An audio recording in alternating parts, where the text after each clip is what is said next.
I'm Christina Rice. I am the Senior Librarian of the Los Angeles Public Library's photo collection.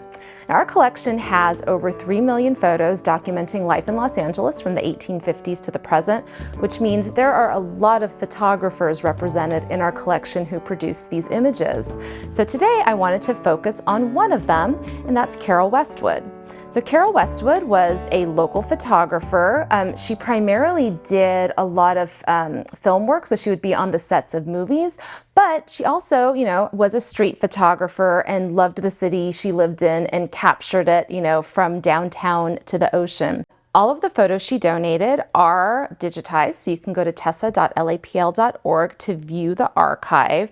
And her photos kind of run the gamut in terms of subject matter and style. So sometimes, she would take very kind of gorgeous scenic photos of Los Angeles, be it the skyline or the ocean. She would sometimes go to the airport and shoot the planes taking off and landing. But she'd also, just get into her car and just shoot the city from her car. And so here's one example of that. So it's Main Street, it's the Skid Row area, where you can actually see her car, and you can also see the side mirror. So that's how you can kind of identify and get a sense of where she was. So there are a lot of interesting photos like that. She would also sometimes go into buildings, and this is, I think, a really fascinating photo. It's the Taft Building in Hollywood, where she had the vantage point to look into the building, and so we can kind of see people working. So it's very rear window, this photo.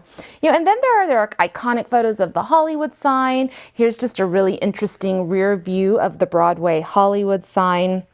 And I mentioned she shot on a number of different mediums. So we also have color photos. And so we have some slides.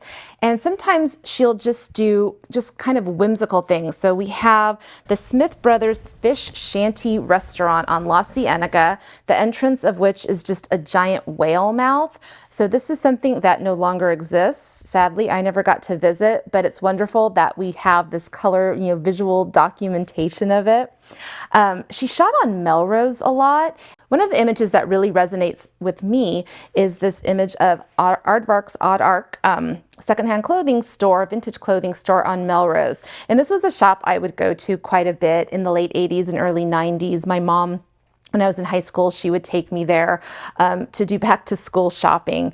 And so this is an image that, just brings back a lot of memories. So I think Carol's is a collection that, if you want to see the city kind of as it was in the 80s and 90s, it's there.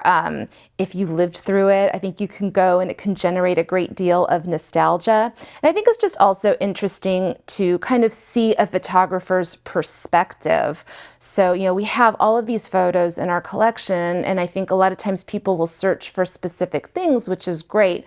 But sometimes it's also, I think, nice to look at a photographer's body of work to kind of get a sense of what resonated with them and how they were viewing the city.